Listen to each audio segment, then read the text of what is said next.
In New York today, the UN Security Council debated a draft resolution that would compel the government of Syrian President Bashar al Assad to comply with a UN investigation into the use of those chemical weapons. Let's show you some of that debate, including U.S. Ambassador Nikki Haley, the Syrian Ambassador, and a representative of the Russian government. Спасибо, госпожа председатель. Madam President, Мы признательны за брифинг we're господину grateful to Mr. de Mistura for his briefing. Очень плотно сопровождала Russia мартовский раунд was closely involved in the March round of inter-Syrian negotiations in Geneva, and we have urged all its participants to a constructive search for mutually acceptable solutions and compromises on the political track. We have been actively in touch with the Syrian authorities in this context, and also with a broad range of opposition movements. We support you, Mr. de Mistura, in your efforts, and we hope that you will further step up these efforts.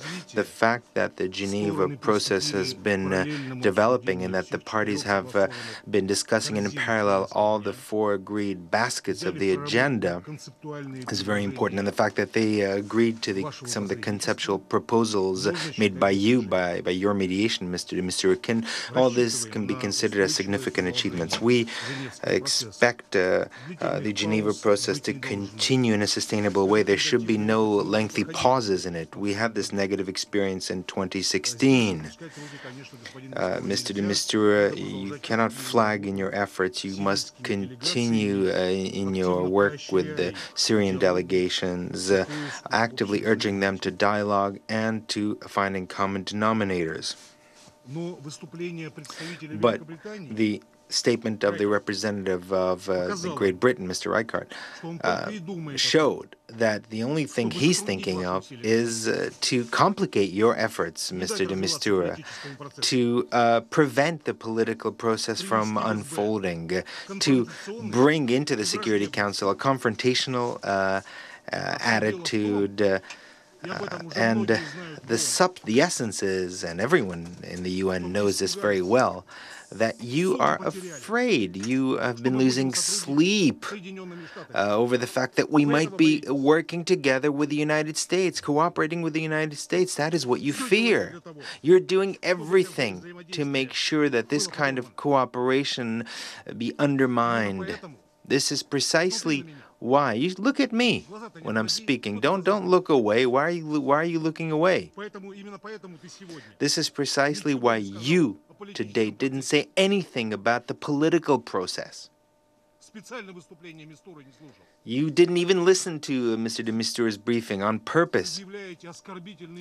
You make insulting demands, the guarantor of the Astana process. Well, what have you done for a ceasefire, to advance the ceasefire? You welcome various opposition groups in London and Paris, illegal armed groups.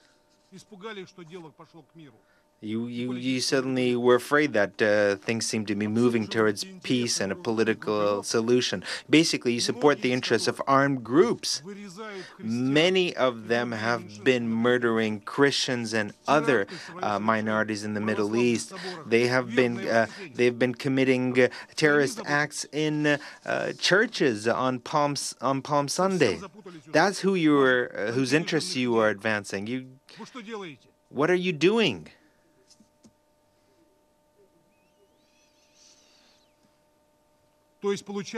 So, basically, it turns out that regime change for you is more important than the positions of the majority of the member states of the United Nations. Mr. Reichert, you today were speaking not on the topic on our agenda today. You insulted Syria, Iran, Turkey, other states. Mr. President, I would ask you to make sure that the rules of procedure of this meeting is respected. If some of the members speak insultingly, I cannot accept that you insult Russia. Nevertheless, Mr. de Mistura, we are very grateful to you for your work, and in the run-up to the next round, further work will be required to make sure that the inter-Syrian dialogue is truly representative and broad. All patriotically motivated Syrian parties should have an opportunity to take part in the negotiations on an equal footing in order to engage in discussions of maintaining Syria as a unified and secular state where all historical communities would live in peace and take part in rebuilding the country, as has always been the case. From the side of the opposition, there should be an inclusive, consolidated delegation, the members of which should have a common position, bearing in mind the views of the key factions in this delegation. There is no room for arrogance. We need to think not about pride and arrogance. We need to think of the future of Syria. That is the substance of your conceptual document, your note. The idea is to think of the future of their state, and for that we shouldn't interfere in their affairs. Let them conduct their dialogue calmly, and please don't interfere with the work of Mr. de Mistura. Now, in seeking a formula for a political solution, and I know that Mr. de Mistura, this is your position, we cannot allow a interruption in the work of state institutions. This applies to security institutions that bear the main burden in combating the terrorist threat. Look at the other countries of the Middle East and Africa and other regions. We can't even create state institutions on paper, and what you want is to destroy the ones that are still there in Syria, which is the most important country in the region. We insist on discussions being held without any preconditions, and we know that that is your position.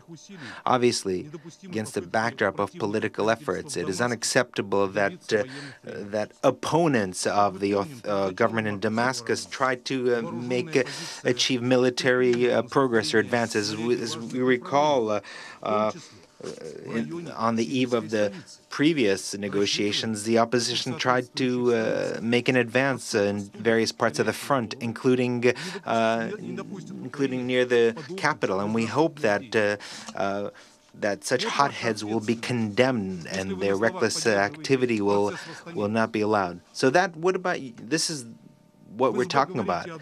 If you say one thing in the Security Council, but you think something else, whereas in fact what you're doing is a third thing. So you think one thing, you say a second thing, and you act the third way. So please do your work. I mean, London and Paris, they work with various opposition groups. Call them, talk to them, and say, you need to support the Astana process. You cannot fire on the Russian embassy in Damascus.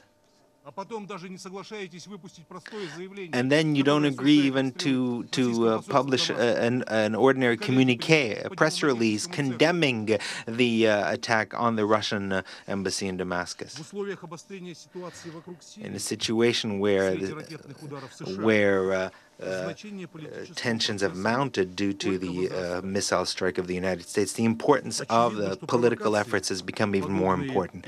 Obviously, the provocations such as the one that occurred in Khan Sheikhoun will only strengthen the positions of those who are in favor of a military solution.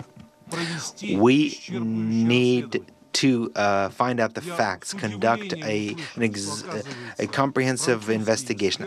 I was quite surprised to hear that French experts have already reached the conclusion that Damascus is responsible. I'm amazed that this was a conclusion. No one has yet visited the site of the crime. How do you know that? The fate of the country should be determined by the Syrians themselves and not by someone else. That is absolutely clear. We, together with other guarantors, together with Turkey, Iran, And I want to also warmly thank the leadership of Kazakhstan. We're ready to continue working on the Astana platform. Russia is ready to fulfill its obligations in strengthening the ceasefire. But you need to also do your part in working with the various groups, opposition groups. Astana cannot become a panacea in a situation where others are working to undermine it. And a significant progress has been achieved in terms of local truces, which have made it possible to ease the situation and normalize the lives of people from a humanitarian point of view. Many have said today about access to besieged areas. This problem should be resolved through access to besieged areas. But let us be fair. Why isn't food supplied to areas that are controlled by the government? Are they just different kinds of people there? Again? Different kinds of people? Let's be honest, we know the situation. We need support from capitals who, for the time being, are just engaged in empty rhetoric and useless criticism. The Astana process has a unique and special value. It is aimed at achieving in practice an end to violence. And what's most important is that it is a direct support to the Geneva process that Mr. de Mistura is leading. We see that Mr. de Mistura and the overwhelming majority of UN member states greatly value the Astana process. We would like to draw the attention of the international community and the United Nations to significant contamination of the territory of Syria by mines, unexploded ordnance, IEDs. And, we regularly inform you of the significant activity by Russian experts to deal with this problem. We call on establishing an international coalition on demining Syria. Any kind of blackmail saying that, well, we'll demine once the regime changes, that is unacceptable. It is hypocrisy. It's a completely hypocritical and unacceptable position. I think the specialized UN service could play an important role in this. Obviously, the humanitarian component here is very important. People need to feel safe and secure when they return to their homes, when they return to economic activity, so that children don't explode because of mines, so that civilians don't suffer. We need to clear mines from the site of the World Heritage Site in Palmyra. These are the kinds of issues that we need to work on. When you discuss the issues of solving the problem of migration, that is what we need to discuss, not regime change, but demining, mine clearance, resolving conflicts. People will return to their homes by themselves. They don't need to be forced to do anything. These are the kinds of issues that need to be tackled. We need to work together on improving the social conditions in which people live.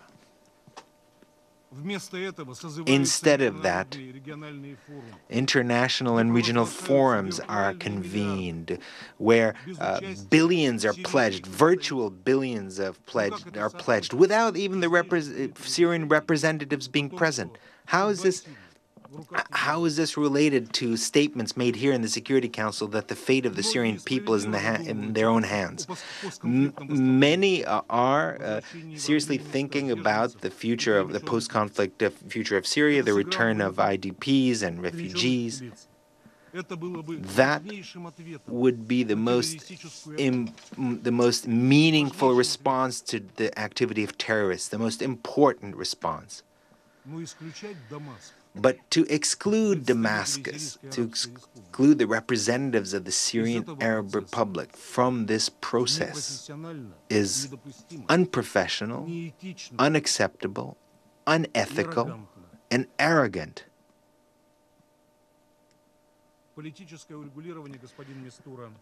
The political settlement, Mr. de Mistura, is the only way of returning Syria to peace and to easing the tensions in the Middle East through Syria and through a political improvement in this country. That is the path towards normalizing the situation in many countries of the Middle East. There's an opportunity of making Syria a model of cooperation for a settlement. But the various destructive geopolitical projects will not contribute to that. At least we will not give them a free pass in the Security Council. Thank you very much, Madam President. And I will now make my statement as the representative of the United States. Thank you very much, Mr. de Mistura, for your helpful and informative briefing today. We do appreciate your commitment in this process going forward. Last week, Bashar al-Assad yet again terrorized his own people with one of the world's most horrific weapons. Assad's murderous attack shook every one of us to our core. It once again showed the world that Assad is not a partner for peace. It showed what happens when Assad's allies, Russia, Iran, and Hezbollah, decide to lend their support to a barbaric regime instead of joining the world to stop it. When Assad's planes dropped chemical weapons, his regime violated a resolution from this very council and the Chemical Weapons Convention. Assad mocked every assurance the Russians gave us that there were no chemical weapons in Syria. The United States was compelled to act. We will not allow the use of chemical weapons to go unanswered. We are not going to look the other way. We are watching the regime's actions carefully. To my colleagues from Russia, you are isolating yourselves from the international community every time one of Assad's planes drop another barrel bomb on civilians, and every time Assad tries to starve another community to death. People not just in the West, but across the Middle East and the world are speaking out against Assad's brutality. It is long past time for Russia to stop covering for Assad. It is long past time for Russia to push seriously for peace and not continue to be part of the problem. The road to peace is long.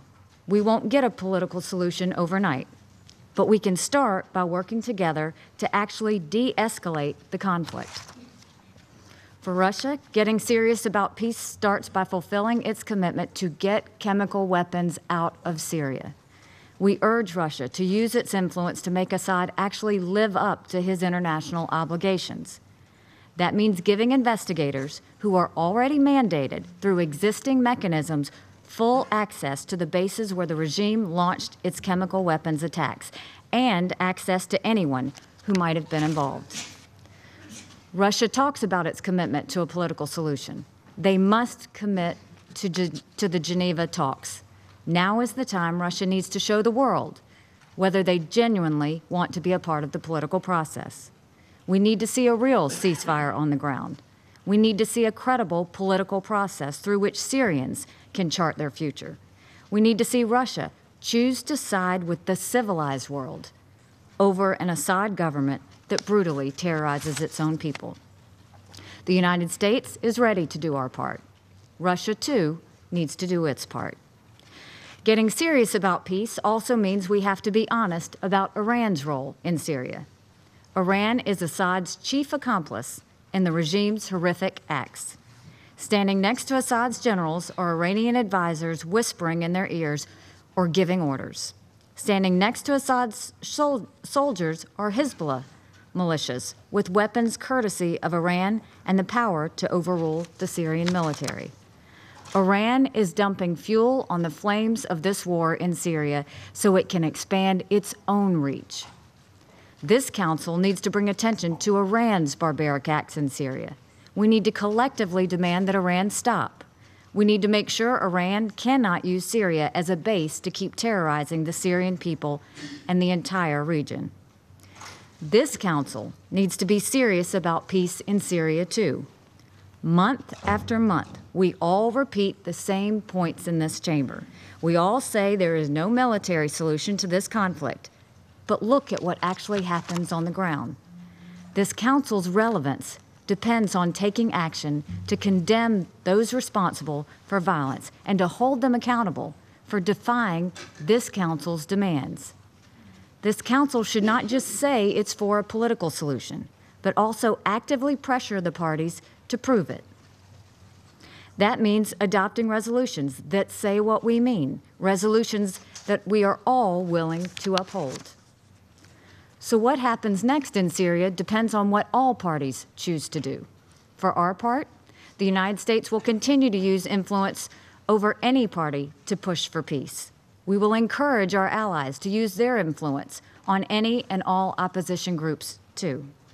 We will not support a process that gives cover to Assad while he stalls for time and his forces slaughter the Syrian people. And as we showed last week, we will not stand for continued use of chemical weapons. There are actions by the Assad regime that we simply won't tolerate. The United States firmly believes that a political process can work, despite the odds. We remain committed to the Geneva process. We are ready to throw our weight and resources behind diplomacy. We are ready to help bring this conflict to an end. But our commitment is not enough. The United States is looking for partners who are serious about using their influence over the Assad regime and towards defeating ISIS. Every country needs to do its part. All of us must commit in not just words, but also actions towards the same goal, peace in Syria. Thank you. I will now resume my function as President of the Council. And I now give the floor to the representative of the Syrian Arab Republic. And we ask, Mr. Representative, that you be conscious of time. Thank you. شكرا السيد الرئيس. Thank you, Madam President. I hope you will be patient enough to listen to us in your capacity as President of the Council for this month. I listened carefully to every colleague, and I have the right and the duty as a founding member of this international organization to inform our colleagues of the point of view of my government. 14 years ago, to the date, on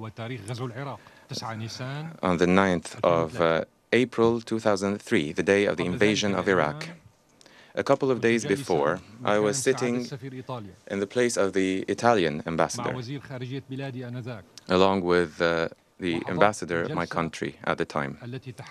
I attended the meeting where Colin Powell, your foreign minister, spoke. He talked about weapons of mass destruction in Iraq. I was there in that session.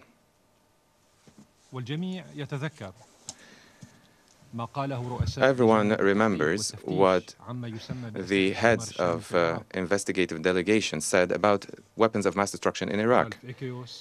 Baraf Ekeos was one of them. Battler, Scott, Hans Blix, and others. They said that there were no weapons of mass destruction in Iraq, and that these accusations were a pretext to invade and occupy Iraq.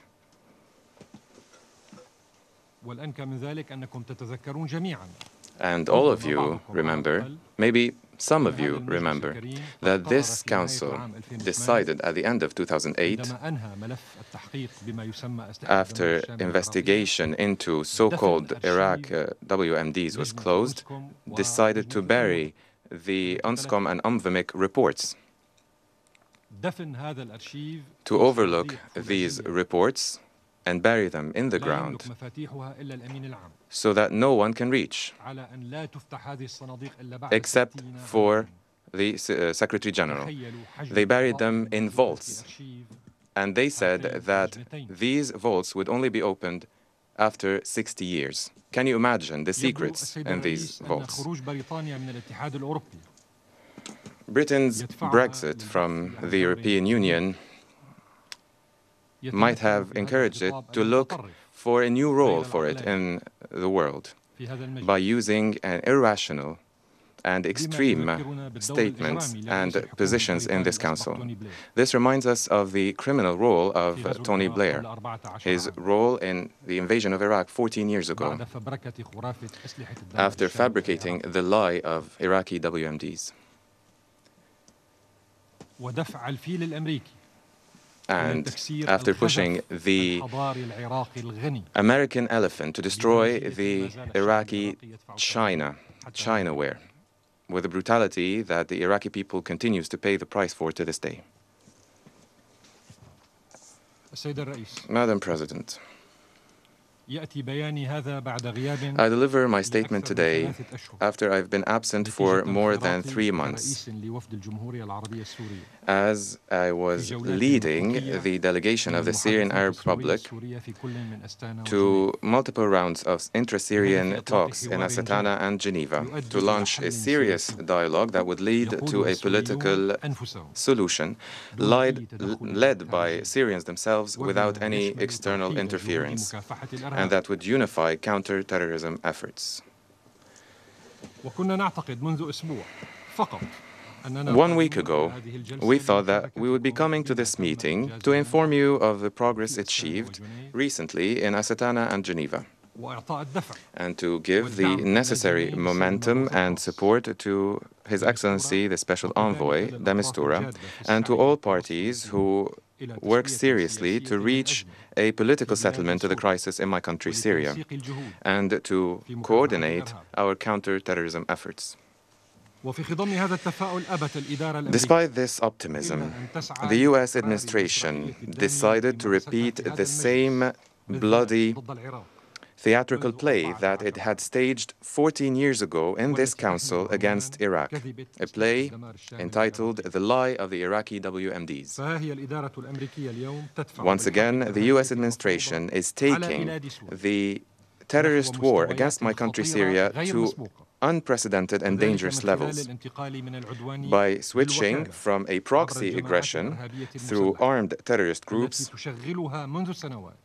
under their control for years to a new and direct aggression through a direct military action against my country, Syria.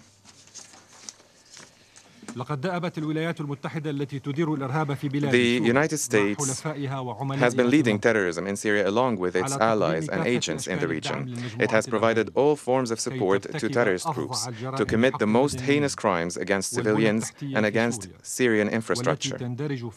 These include the practices of the so-called international coalition. Recent incidents have proven that this coalition has only destroyed infrastructure, bombarded civilians, and provided air cover to al-Nusra Front, ISIL, and other affiliated terrorist groups, as was the case when the coalition bombarded the Syrian army position in Al-Tharda mountain, Deir Zor, on the 17th of September 2016. The direct military support and the air cover to armed terrorist groups was not only provided by the so-called international coalition.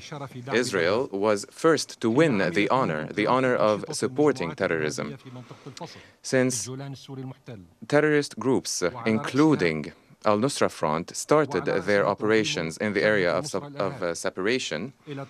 Israel has provided all forms of support to these groups, including medical relief and care to injured terrorists at the expense of the Qatari regime, as you all know. Israel has provided an air cover by launching airstrikes against Syrian army positions every time the Syrian army was able to gain ground against these terrorist groups. Even worse, Israel has provided support to the terrorist group ISIL directly through airstrikes launched on the 17th of March 2017 against Syrian army positions in Palmyra to support the operations of ISIL in that city. The same theatricals took place on the morning of Friday, the 7th of April 2017, At the time, the U.S. administration and its allies felt that the terrorist groups who have been armed, trained, and financed by these countries have begun to lose ground because of the heavy blows dealt to them by the Syrian army. They have launched their premeditated and flagrant attack against Al Shuairat air base on the pretext of the use of chemical weapons in Khan Sheikhoun, a village that is under the control of Al-Nusra Front. It did not stop there. This attack was preceded by political expediency, when the U.S. decided to exploit the international mechanisms of the Security Council to table provocative draft resolutions that would put the blame on the Syrian government for the abhorrent use of the chemical weapons and to distance any suspicions from the real enemy, terrorists and their supporters.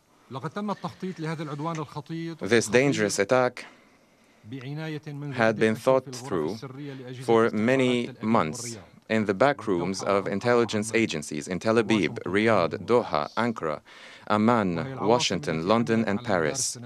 These same capitals have sought over the past years to provide their terrorist elements in Syria, notably Al-Nusra Front, with toxic chemicals for them to use and then to put the blame on the Syrian government. That was the case in Khan al-Assal on the 19th of March 2013, in eastern Ghouta on the 21st of August 2013, and in Tel Minnis on the 21st of April 2014, in Sarmin on the 16th of March 2015, in Khomainis on the 16th of March 2016. I will not go into the detail of more than 90 letters addressed to this Council since the beginning of the crisis. These letters detail the possession by armed groups, by armed terrorist groups, of chemical elements to be used against civilians and to put the blame on the Syrian government, to demonize this government in the eyes of the council members and in the eyes of the public opinion, and then to justify any internal interference in the internal affairs of Syria. Some of these letters even detailed the smuggling of sarin from Libya through Turkey on a civilian airplane by using a Syrian citizen. 2 liters of sarin were transported from Libya through Turkey to terrorist groups in Syria. We have given you the names, the dates, the incidents, the events, and even the itinerary of this plane from Libya through Turkey to Syria. I would like to refer you to a statement made by the former French Foreign Minister, Roland Dumas, in June 2013. In that statement, he said that during a visit to London, he was made privy to a conspiracy against Syria to destroy Syria and to isolate its government given its anti-Israeli position. That was 2 years before the start of the crisis in Syria. Roland Dumas was made privy to a plot to destroy Syria 2 years before the crisis even started. I would also refer you to a report in the British Daily Mail in January 2013, a report which was withdrawn and deleted from its website shortly after. The report details emails between high officials in British corporation called Britam Defence. The emails talk of a plot agreed on by Washington, which says that Qatar, in cooperation with Turkey, would finance insurgents in Syria to use chemical weapons. At the time, the former U.S. president had only to create what he called a red line, saying that any use of chemical weapons in Syria would not be tolerated. That red line was used to justify a military aggression against Syria. However, fortunately, he backtracked at the last minute when his European allies decided to jump ship, given pressure from the international public opinion and the rejection of any interference in my country, Syria. Madam President, documents leaked by WikiLeaks prove that the White House had given a green light to a chemical attack in eastern Ghouta, in the suburbs of Damascus, to put the blame on the Syrian government and to use that attack as incentive for an international military aggression against my country, Syria. Today, Madam President, the new U.S. administration, and we had hopes when that new administration started its work in Washington, this same administration who claims that counterterrorism is one of its priorities, could not but go back to the same pretext, the red line pretext, and to fabricate the incident of the chemical weapons in Khan Sheikhoun, to launch an attack against Syria and to sabotage the Astana and Geneva talks, and to save the armed terrorist groups from their predicament and to help other opposition groups to shirk their obligations related to the political settlement and to counterterrorism. Why was that? Because we were able to add another basket to the talks in Geneva, the basket of counterterrorism, something that the enemies of the political process did not like.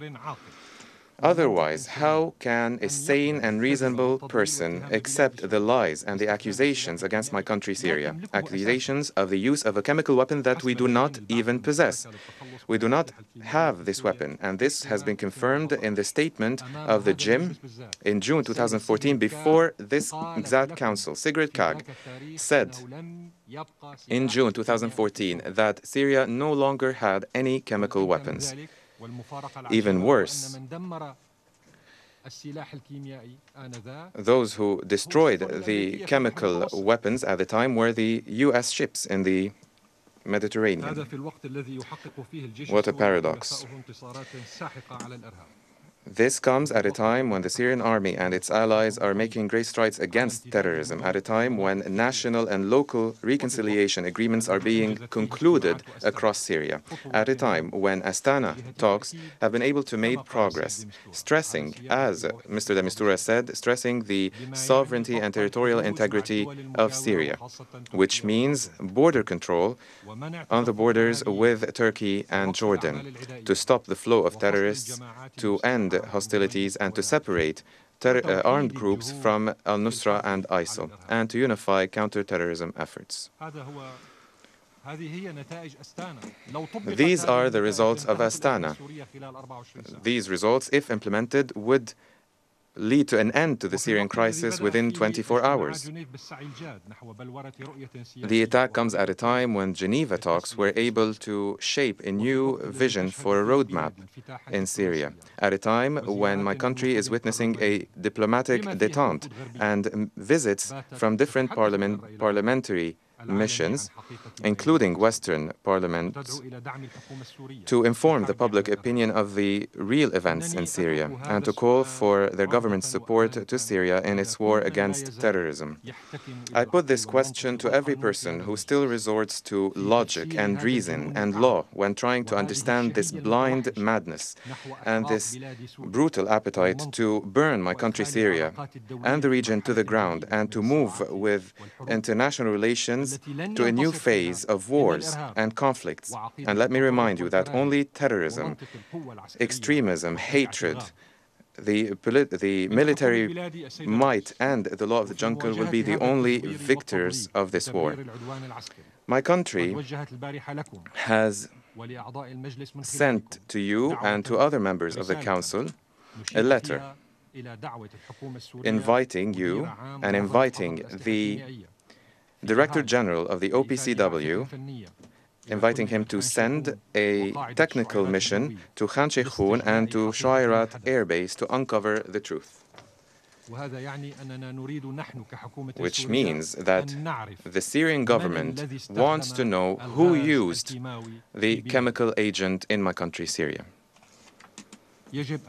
We should all raise our voices in unison and say no, no, no to war, no to the war that is being promoted by warmongers and the enemies of law.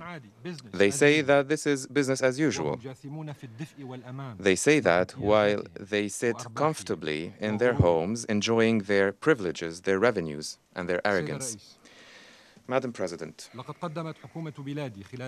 during the last round of talks in Geneva, my country has given a number of papers to the Special Envoy, starting with a paper on general principles related to a political solution in Syria, to find a common ground to discuss all issues in Syria, which was part of the 4 baskets. We have also issued other papers, including one on counterterrorism.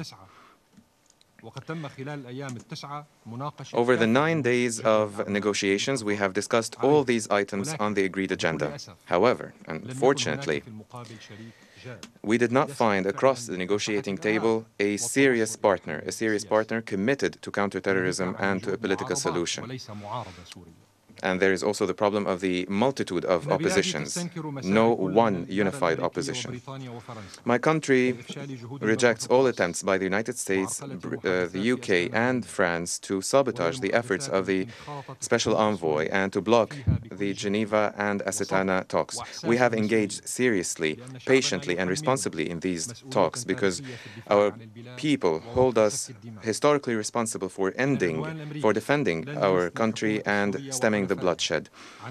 The American attack will not prevent the Syrian government and its allies from continuing its war against terrorism and from engaging seriously in the next rounds of negotiations to discuss the agreed agenda and to engage seriously on all issues related to governance, constitution, elections and counterterrorism in a parallel tracks. We will spare no effort to support any genuine endeavor that seeks to reach a political solution that would allow Syrians themselves and on their own decide their own future in a manner that would preserve the sovereignty, independence, unity and territorial integrity of Syria. In closing, Madam President, I find the statement of my colleague from France a bit strange, that he and the other P2s, or what they call the P3, were unable to table a vote resolution and a draft resolution and to put it to a vote.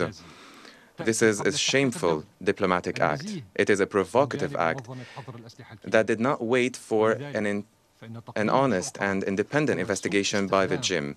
This draft resolution is a misuse of the instruments of the Security Council, which reminds us of the same act committed by the UK and US against Iraq 14 years ago to the day, April 9th, 2003. Thank you, Madam President.